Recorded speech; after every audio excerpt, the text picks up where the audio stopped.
बिस्मिल्लाहिर्रहमानिर्रहीम अस्सलाम वालेकुम व्यूअर्स, उम्मीद करता हूँ आप सब खैरियत से होंगे। आज की इस वीडियो में हमने 10th क्लास फिज़िक्स के सॉल्व्ड एमसीक्यूज़ करने हैं। इंतहाई इंपॉर्टेंट एमसीक्यूज़ है और चैलेंज है हमारा इंशाल्लाह।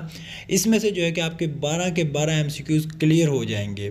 तो शुरू करते हैं हम अपनी वीडियो। जैसे कि आपको ऊपर हम मेरा टाइटल लिखा हुआ भी नज़र आ रहा है, 10th physics gas paper annual exam 2024, it is challenge that you can get 12/12 marks, यानी कि आप 12 में से 12 नंबर हासिल कर सकते हैं। सिर्फ आप 1 घंटे या आधे घंटे में एमसीक्यूज़ तैयार कर सकते हैं और इंशाल्लाह आप पूरे नंबर ले सकते हैं एमसीक्यूज़ के। अगर आपको जो है पासिंग यानी आपकी बिल्कुल तैयारी नहीं है तो पासिंग एरिया या पासिंग क्राइटेरिया इसमें जो है कि आप हासिल कर सकते हैं 12 नंबर एमसीक्यूज़ के लिए। और आपने सिर्फ 8 नंबर आपके पास बाकी रहते हैं, वो अभी जो है गेस्ट पेपर इंशाल्लाह मैं अपलोड करूंगा। उसमें जो है कि आप 12 में से यानी कि सिर्फ 4 अगर शॉर्ट क्वेश्चन करते हैं और 12 एमसीक्यूज़ आपके क्लियर हो गए तो आप पास इजीली हो सकते हैं। तो शुरू करते हैं हम अपनी वीडियो। सबसे पहला हमारा सवाल है, मुंतज़िल झेल में से कौन सी एक मिसाल सिंपल हार्मोनिक मोशन को बयान करती है। सादा पेंडुलम की मोशन जो है कि सिंपल हार्मोनिक मोशन को बयान करती है। इसका ए ऑप्शन ठीक है। नंबर 2 पे हमारा एमसीक्यूज़ है, अगर किसी पेंडुलम की गोली का मास 3 गुना कर दिया जाए तो इस पेंडुलम की मोशन का पीरियड कितना होगा। इसका जो है कि बी ऑप्शन ठीक है, इस पर कोई भी फ़र्क नहीं पड़ेगा। उसके बाद जो है कि नंबर 3 पे है, हुक के कानून का हिसाबी फार्मूला। ये फार्मूला भी जो है कि तकरीबन जितने भी एमसीक्यूज़ हैं तमाम के तमाम इम्पोर्टेंट हैं। हुक के कानून का हिसाबी फार्मूला है F = -kx। इसका ए ऑप्शन ठीक है। 4 पे है, सादा पेंडुलम के टाइम पीरियड का फार्मूला, तो इसका जो है कि सी ऑप्शन ठीक है। T = 2πL/g square under root. उसके बाद नंबर 5 पे है, मास स्प्रिंग सिस्टम के टाइम पीरियड्स का फार्मूला। इसका डी ऑप्शन ठीक है। T = 2πm/k under root. 6 पे है, स्प्रिंग मास सिस्टम की काइनेटिक एनर्जी किस मुकाम पर ज़्यादा से ज़्यादा होती है। इसका बी ऑप्शन ठीक है, वस्ती पोजीशन पर। 7 पे एम्पलीट्यूड का एसआई यूनिट क्या है, मीटर एम। इसका सी ऑप्शन ठीक है। फ्रीक्वेंसी का एसआई यूनिट क्या है, हर्ट्ज। इसका ए ऑप्शन ठीक है। 9 पे है, 1 सेकंड में किसी नुक्ते से गुजरने वाली वेव्स की तादाद कितनी होती है, फ्रीक्वेंसी। तादाद को क्या कहते हैं, इसका जो है ए ऑप्शन ठीक है, फ्रीक्वेंसी कहते हैं उसे। 10 पे है, सादा पेंडुलम को हरकत करते हुए रेस्टोरिंग फोर्स मुहैया करती है। इसमें जो है कि सी वज़न की फोर्स। नंबर 11 पे है, सिंपल हार्मोनिक मोशन में हाई लेवल पर वेलोसिटी है। इसका सी हाई लेवल पर जो है कि उसकी वेलोसिटी जो होती है वो 0 होती है। 12 पे 1 मीटर लंबाई के सादा पेंडुलम को टाइम पीरियड होता है 1.99 सेकंड, यानी इसका ये ऑप्शन ठीक है, 1.99 सेकंड। उसके बाद 13 पे स्प्रिंग कांस्टेंट है। इसका सी ऑप्शन ठीक है, K = -F/x। 14 पे है, फ्रीक्वेंसी बराबर होती है। फ्रीक्वेंसी किसके बराबर होती है, तो ये फॉर्मूला है F = 1/t के। 15 पे हमारा एमसीक्यूज़ है, अगर किसी पेंडुलम की गोली का मास 3 गुना कर दिया तो इस पेंडुलम की मोशन का पीरियड हो जाएगा। इसका बी ऑप्शन ठीक है, कोई फ़र्क नहीं पड़ेगा। 16 पे है, क्रिश्चियन हाइजन ने पेंडुलम क्लॉक कब ईजाद किया, 1956 में। इसका बी ऑप्शन ठीक है। 17 पे है, अगर सिंपल पेंडुलम की लंबाई को दुगना कर दें तो इसका टाइम पीरियड हो जाएगा। इसका जो है कि ए ऑप्शन ठीक है, √2t। उसके बाद है 18 पे, वेव्स मुंतकिल करती हैं, क्या मुंतकिल करती हैं, एनर्जी। इसका ए ऑप्शन ठीक है। नंबर 19 पे है, मुंतज़िल झेल में से कौन सा तरीका एनर्जी को मुंतकिल करने के लिए इस्तेमाल होता है, रेडिएशन। 20 पे है, कौन सी वेव्स रेडियो वेव्स हैं, इलेक्ट्रोमैग्नेटिक वेव्स। बी ऑप्शन इसका ठीक है। 21 पे है, वेव्स की बुनियादी इकसाम, 2 इसकी बुनियादी इकसाम है। मुंतज़िल झेल में से कौन सी वेव्स हल्की हैं, साउंड वेव्स। ये अगर आप एमसीक्यूज़ करते हैं इसमें जो है कि आपका शॉर्ट क्वेश्चंस भी क्लियर हो जाएंगे। तो जो यानी कि आपको बहुत सी शॉर्ट क्वेश्चन जो है कि सिर्फ ऑप्शन में वो पूछ लेते हैं कौन सी वेव्स हैं जो साउंड हल्की वेव्स हैं, या कौन सी वेव्स हैं जो साउंड वेव्स को जो है कि हल्की वेव्स क्यों कहा जाता है। इस तरह के एमसीक्यू शॉर्ट क्वेश्चंस भी आपके हल कर देते हैं। 23 पे मुतज़िल आलात में से कौन सा आला ट्रांसफोर्स और लैंगिट्यूडनल दोनों वेव्स पैदा करने के लिए इस्तेमाल किया जा सकता है, सलंकी। इसका सी ऑप्शन ठीक है। 24 पे है, वैक्यूम में तमाम इलेक्ट्रोमैग्नेटिक वेव्स एक जैसी रखती हैं स्पीड। इसका ये ऑप्शन ठीक है। 25 पे, एक वेव की वेलोसिटी, फ्रीक्वेंसी और वेवलेंथ के दरमियान ताल्लुक है, F = v। बी इसका ऑप्शन ठीक है। 26 पे, मादे की कौन सी हालत में लॉन्गिट्यूडनल वेव्स ज़्यादा रफ्तार से हरकत करती हैं, ठोस। 27 पे, लॉन्गिट्यूडनल वेव्स की मिसाल कौन सी है, साउंड वेव्स। 28 पे है, वेव्स की मसावात, व्यू की मसावात। इसका v = F के। इसका बी ऑप्शन ठीक है। 29 पे, वेव्स की फ्रीक्वेंसी और वेवलेंथ कहाँ से जब कराता है? वेव की स्पीड। इसका सी ऑप्शन ठीक है। 30 पे मैकेनिकल वेव्स की इकसाम है 2। सलंकी पर हरकत करती हुई वेव्स की फ्रीक्वेंसी 4 हर्ट्ज और वेवलेंथ 0.4 m है। वेव की स्पीड कितनी होगी? तो इसका जो है कि बी ऑप्शन ठीक है, वह 1.6 मीटर पर सेकंड के।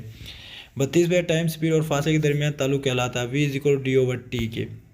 ये फार्मूले आपको जो है कि लाजमी आने चाहिए, इससे जो है कि आपको न्यूमेरिकल्स भी हल हो जाते हैं। उसके बाद मुतहदा अरब में से कौन सा आला ट्रांसफोर्स वेव्स और लॉन्गिट्यूडनल वेव्स में पैदा करने के लिए इस्तेमाल किया जाता है? इसका सी ऑप्शन ठीक है, हेलिकल स्प्रिंग। मुंदरजा झैल में से वेव की कौन सी खसूसियत दूसरी खसूसियत पर मुनहसर नहीं होती? इसका सी ऑप्शन ठीक है, एम्पलीट्यूड।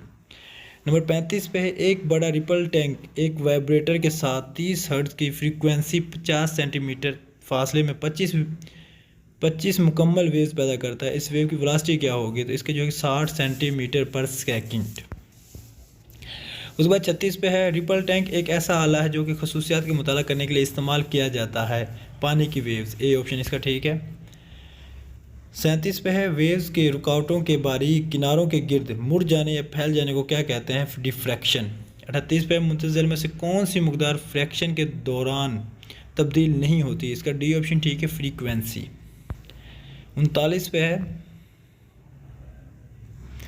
39 पे है, वेव्स की दूसरी खसूसियात पर मुनहसर नहीं होती। फ्रीक्वेंसी जो है कि वेव्स की दूसरी खसूसियात पर मुनहसर नहीं होती। 40 पे हमारा एमसीक्यू है, जब पानी की वेव्स कम गहराई वाले हिस्से में दाखिल होती हैं तो इनकी वेवलेंथ हो जाती है कम। लॉन्गिट्यूडनल वेव्स की मिसाल है साउंड वेव। साउंड पैदा होने वाले जिस्म से आप तक कैसे पहुँचती हैं? तो ये बहुत इंपॉर्टेंट एमसीक्यूज़ है। हवा के दबाव में तब्दीली की वजह से जो है कि हवा के दबाव की वजह से जो है कि वेव्स अगर हम बोलते हैं तो वो जो है वेव्स है हवा के दबाव की वजह से हमें वो आवाज़ सुनाई देती है। 43 पे, साउंड एनर्जी की कौन सी किस्म है? साउंड जो है कि मैकेनिकल किस्म है। कंप्रेशन और रिफ्रैक्शन का लगातार वेव्स 2 वेव्स कहलाती हैं। इसका जो है कि डी ऑप्शन ठीक, वेवलेंथ। साउंड एनर्जी की कौन सी किस्म है? मैकेनिकल। ट्यूनिंग फोर्क की फ्रीक्वेंसी का इन्हिसार होता है एम्पलीट्यूड पर। 47 पे, साउंड की लाउडेंस का ज़्यादातर इंसार किस पर होता है? इसका डी ऑप्शन ठीक है, एम्पलीट्यूड पर। 48 पे है, साउंड की वो खसूसियात जिसकी वजह से हम एक ही बुलंदी और पिच की 2 साउंड्स में फ़र्क महसूस कर सकें क्या कहलाती है? क्वालिटी। और 49 पे है, ट्रेन के सायरन का इंटेंसिटी लेवल है। इसका डी ऑप्शन ठीक है, 120 dB। उसके बाद 50 पे है, साउंड इंटेंसिटी का SI यूनिट क्या है? W मीटर पर सेकंड। मीटर जो है कि पर स्क्वायर। उसके बाद जो है कि आप खुद से देख लीजिए, मैं आपको जो है कि आपको ज़्यादा टाइम ज़ाया नहीं करना चाहता। आप जो है कि MCQs को जो है कि देखते जाएं, मैं यहाँ स्क्रॉल डाउन करता जाऊँगा, या जो है कि आप इनको स्क्रीनशॉट भी ले सकते हैं ताकि आपका जो है कि इनको क्लियर कर सकें। हर एक MCQs को मेरे लिए आपको बोल के बताना जो है कि थोड़ा सा मुश्किल है और आपका जो है कि ज़्यादा वक्त ज़ाया होगा। इस तरह जो है कि आप अगर देखेंगे तो आपका वक्त बहुत कम ज़ाया होगा और उसमें जो है कि आप इसे अच्छे तरीके से देख लेंगे। बाकायदा जो है कि आप इसकी स्क्रीनशॉट्स भी ले सकते हैं ताकि जो है कि आप इन्हें बाद में याद कर सकें। मैं कुछ जो है कि दरमियान से MCQs बोलता भी जाऊँगा ताकि जो है कि आप इनको देख सकें। इसमें जो है कि 66 पे देखें, रिफ्लेक्शन की इकसाम। रिफ्लेक्शन कितनी इकसाम है? इसकी 2 इकसाम है। फोकल लेंथ और रेडियस ऑफ कर्वेचर के दरमियान ताल्लुक की मुसावात F=R/2 के है।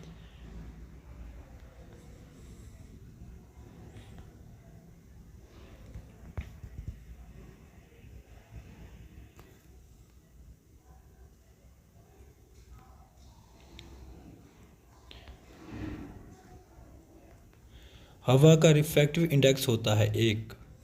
देखिए 77 पे देखें।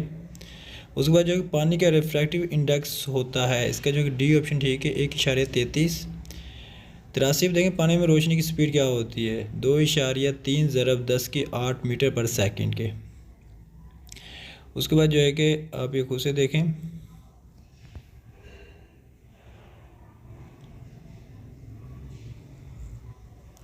कन्वेक्स लेंस स्क्रीन पर किस किस्म की इमेज बनाता है? तो इसका जो है कि सीधी और वर्चुअल। इंसानी आँख में क्या पाया जाता है? Convex lens. और 100 पे देखें, चार्जेस की इकसाम है 2। 101 पे अगर हम बात करें तो एक जिस्म को दूसरे जिस्म पर रगड़ने से इस पर बहुत ज़्यादा नेगेटिव चार्ज आ जाता है क्योंकि दूसरा जिस्म नेगेटिव तौर पर चार्ज होता है।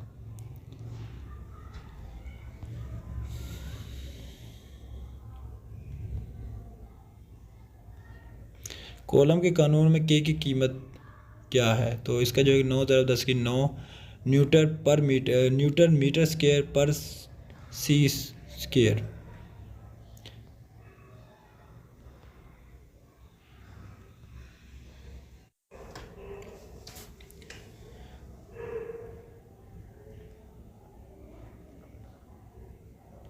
कंपेस्टर्स को जोड़ने के तरीके 129 में देखें, इसके दो तरीके हैं कंपेस्टर्स को जोड़ने के।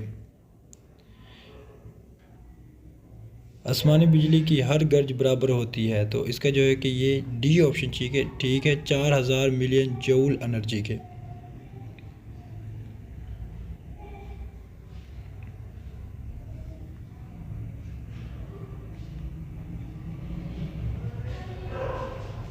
एक मिसाली वोल्ट मीटर की रेजिस्टेंस होती हैं, बिल्कुल नहीं होती, ज़ीरो, यानी ज़ीरो। रेजिस्टेंस का एसआई यूनिट है ओहम। इसमें तकरीबन जो है कि आपके जितने भी एसआई यूनिट्स हैं तमाम के तमाम क्लियर हो रहे हैं। उसके अलावा आपके फार्मूलाज वगैरह भी क्लियर हो रहे हैं। तो इसमें जितने भी फार्मूले हैं तकरीबन वो फार्मूले भी आपके साथ साथ क्लियर हो रहे हैं। और जो है कि आपके एसआई यूनिट्स, अक्सर जो है कि 2 नंबर का एसआई यूनिट पूछ लिया जाता है, तो वो भी आपके क्लियर हो रहे हैं इसी एमसीक्यूज़ में। एमसीक्यूज़ भी आपके क्लियर हो रहे हैं और जो है साथ साथ शॉर्ट क्वेश्चंस भी इंशाल्लाह इसमें से क्लियर हो रहे हैं। इनकी तादाद ज़्यादा नहीं है, 270 के तकरीबन ये करीब हैं। 270 आप 1 घंटे, ज़्यादा से ज़्यादा 1 घंटे में जो है कि नहीं सिर्फ एक दफ़ा आप रिवाइज़ कर लें तो इंशाल्लाह आपके जो है कि ये एक दफ़ा माइंड में सेट हो जाएंगे, माइंड में जो है कि आ जाएंगे। जैसे ही वहाँ पे एमसीक्यूज़ आएगा आप फौरी तौर पे इसे पिक कर सकेंगे। कैथोड की गर्म सतह से खारिज होने वाले ज़र्रात हैं इलेक्ट्रॉन्स। अगर आप पास्ट पेपर्स को उठा के देखें तो पास्ट पेपर्स में भी आपको यही एमसीक्यूज़ मिलेंगे, बार बार रिपीट हुए। तो उन्हीं को मद्देनज़र रख के ये बनाए गए हैं और ये इंतहा इम्पोर्टेंट हैं। आप इन्हें कीजिए, इंशाल्लाह जो है कि इसमें से आपको काफ़ी हद तक पेपर आएगा। उसके बाद जो है कि 238 में फैक्स मशीन को भी कहते हैं। फैक्स मशीन क्या कहते हैं? टेलीफेसिमाइल मशीन भी कहा जाता है इसे। 1 मेगाबाइट बराबर होता है किसके? 1024 किलो बाइट्स के। 235 में प्राइमरी मेमोरी की एक मिसाल है रैम। सीडी से क्या मुराद है? Compact disc.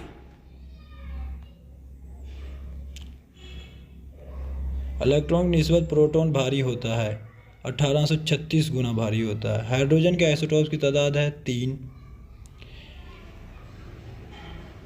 हाइड्रोजन में किसकी तादाद बराबर होती है? प्रोटॉन्स और इलेक्ट्रॉन्स की।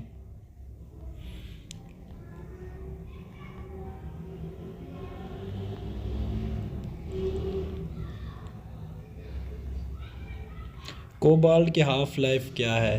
30 साल। ब्रेन रेडियोथेरेपी के दौरान इस्तेमाल होने वाली रेज हैं, इसका गैमा रेज। तो ये 268 पे देखें, सूरज किस अमल के ज़रिए एनर्जी खारिज करता है? न्यूक्लियर फ्यूज़न के ज़रिए। और 70 पे हमारा सूरज के मरकज़ पर टेम्परेचर है, इसका ए ऑप्शन ठीक है 20 मिलियन केल्विन। तो ये 270 एमसीक्यूज़ इंतहा इंपॉर्टेंट एमसीक्यूज़ हैं। आप इन अगर करते हैं तो इंशाल्लाह जो है कि आप 12 में से 12 नंबर ले सकते हैं। उसके अलावा साथ साथ जो है कि आपके शॉर्ट क्वेश्चंस भी इसमें से काफ़ी हद तक क्लियर हो जाते हैं। तो आज की मेरी वीडियो मुकम्मल होती है। अगर आपको वीडियो पसंद आई है तो वीडियो को लाइक कीजिए, चैनल को सब्सक्राइब कीजिए। इंशाल्लाह मिलते हैं नेक्स्ट वीडियो में, तब तक के लिए अल्लाह हाफिज़।